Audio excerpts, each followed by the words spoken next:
Бажаю здоров'я, шановні українці. Коротко звітую про сьогоднішній день. Bajaj здоров'я. Ukraina secara resmi melarang pejabat bepergian ke luar negeri kecuali untuk keperluan bisnis.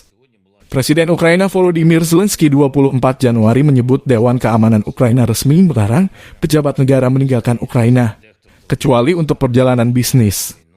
Larangan itu menyusul skandal Oleksiy Shmoneko, wakil jaksa agung yang baru-baru ini pergi berlibur ke Spanyol. Seperti dilansir media Ukrainska Pravda, wakil jaksa agung Oleksiy Shmonenko baru-baru ini pergi berlibur ke Spanyol menggunakan mobil Mercedes milik seorang pengusaha Lviv di tengah konflik dengan Rusia.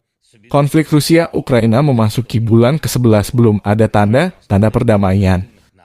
Ukraina mendapat suplai amunisi dari negara-negara barat. Beberapa pekan ke depan bantuan militer ini tiba di Kiev. Підписав сьогодні кілька важливих указів. Є принципове рішення РНБО щодо виїзду чиновників за кордон. Це стосується всіх посадових осіб центральної влади, різних інших рівнів місцевої влади.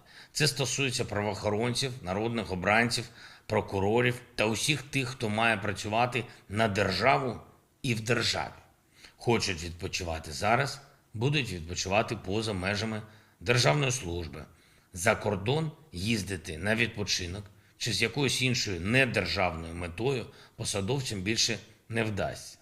В 5-денний строк Кабмін має розробити такий порядок перетину кордону посадовими особами, щоб підстави могло бути лише реальне службове відрядження. Інше сьогоднішнє рішення РНБО стосується нашої духовної незалежності, яку ми посилюємо і будемо посилювати.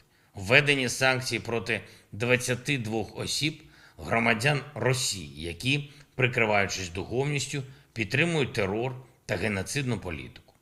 Вже є також кадрові рішення. Частина сьогодні, частина буде завтра.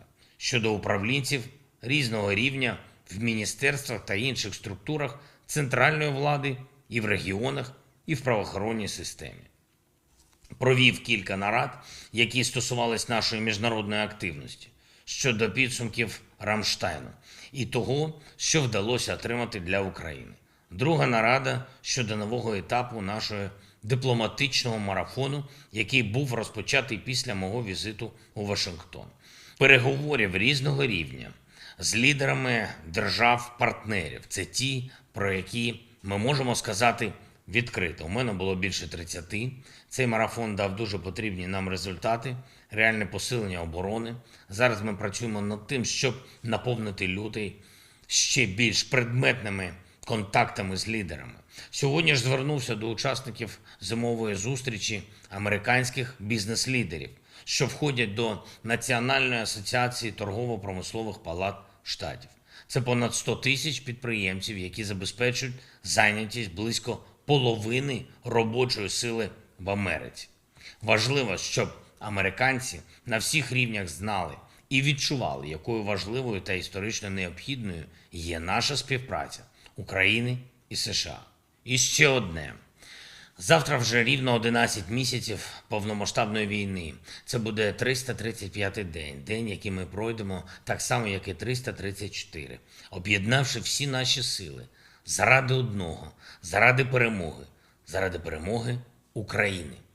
Не когось проти когось з-поміж нас самих, а заради всієї України, заради перемоги всієї нашої держави у війні за свободу і незалежність для усіх українців.